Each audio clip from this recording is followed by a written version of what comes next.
దేవుని పరిశుద్ధ నామమునకు మహిమ కలుగును గాక. ప్రియులారా, ప్రభునామన మీ అందరికీ వందనములు. దేవుని వాక్యము ధ్యానందాము. మత్తయి సువార్త 18వ అధ్యాయము 3వ వచనం. మీరు మార్పు నుండి బిడ్డల వంటి వారైతేనే గాని పరలోక రాజ్యములో ప్రవేశింపరని మీతో నిశ్చయముగా చెప్పుచున్నాను.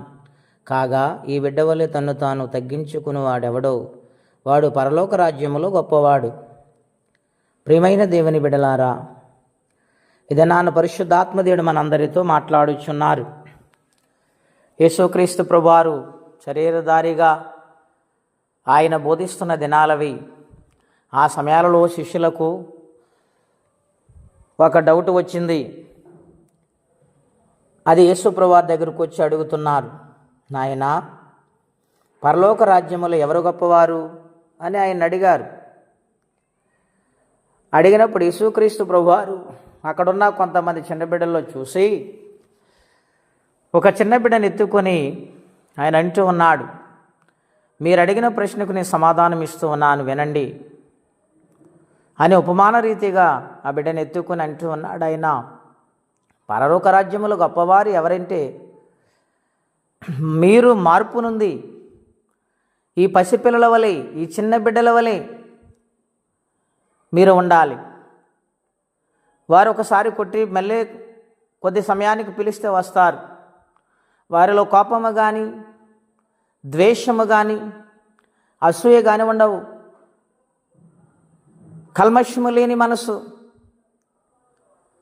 తల్లి తండ్రిని ప్రేమించే మనసు. చిన్నపిల్లలందరూ కూడా ఏక మనసుతో ఆడుకుంటూ ఉంటారు.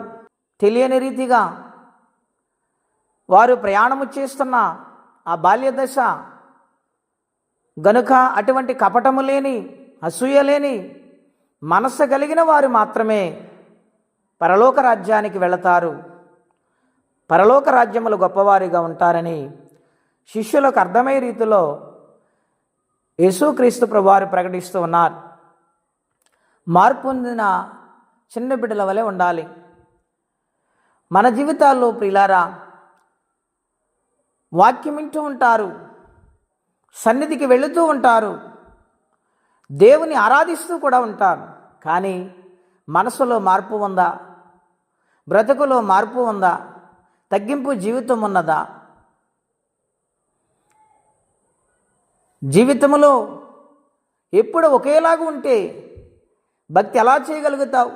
మార్పు చెందాలి, తగ్గింపు జీవితము కలిగి ఉండాలి. మనలో దేవుని యొక్క సన్నిధిని చూసేవారిగా ప్రజలు ఉన్నప్పుడు వారు మార్పు కలిగిన వారిగా ఉన్నారు అని ప్రజలు సాక్ష్యం ఇవ్వాలి. అటువంటి జీవితము భక్తి కలిగి జీవించాలని ప్రభు పేరిట మనవి చేస్తున్నాం. చాలామంది ఎంతో సన్నిధి చేస్తుంటారు కానీ, ప్రార్థిస్తుంటారు, సన్నిధికి వెళతారు కానీ మార్పు లేని జీవితం, అసూయ, ద్వేషం, పాపం రకరకాలవి మనిషిని జీవితంలో పాడు చేస్తూ ఉన్నాయి.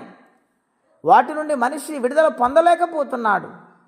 గనుక మార్పు చెందిన చిన్న బిడ్డ వలె మారాలంటే జీవితాన్ని దేవునికి సమర్పించుకోవాలి. ప్రభువా, నన్ను నడిపించు, నన్ను బలపరుచు, నన్ను నిలబెట్టు అని ప్రతినిత్యము కూడా ఆయన సన్నిధానంలో బ్రతిమాలుకుని ప్రార్థించే వారిగా ఉండాలని ప్రభు పేరిట మనవి చేస్తూ ఉన్నాను. గనుక చిన్న బిడ్డ కలిగిన మనస్సు మనము కలిగి ఉందాం. అట్టి కృపా తీర్మానం పరిశుద్ధాత్మదేవుడు దయచేయునుగాక. ప్రార్థన అండి. అత్యంత కృప కలిగిన దేవా, బహోన్నతమైన మీ నామం కొరకై వందనాలు. నాయన, ఈరోజు ప్రత్యేకంగా మాతో మాట్లాడుతూ వచ్చి ఉన్నారు. నాయన, చిన్న బిడ్డ వలె, మార్పు చెందిన బిడ్డ వలె మీరుంటేనే పరలోక రాజ్యం చేరతారు అని శిష్యులతో మాట్లాడుతూ వచ్చి ఉన్నారు. ఈరోజు మాతో మాట్లాడు రమను ప్రభువా. నీ సన్నిధానములో ఎలాగో బ్రతుకుతున్న మనస్సాక్షిని పరిశీలించుకుంటే నాయన, గొప్పదనము కంటే లోటుపాటులు ఎక్కువ ఉంటాయి ప్రభువా.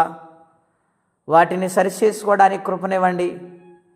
వాటిని జయించటానికి మీ ఆత్మశక్తిని, పరిశుద్ధాత్మ సన్నిధి తోడుగా ఉంచండి. ఎవరే కష్టాల, బాధలు, ఇబ్బందులు ఉన్నారో వారికి నీ సహాయం పంపించమని యేసుక్రీస్తు వారి పుణ్యనామలో ప్రార్థించి వేడుచున్నాము తండ్రి. ఆమేన్. దేవుడు దీవించును గాక. ఆమేన్.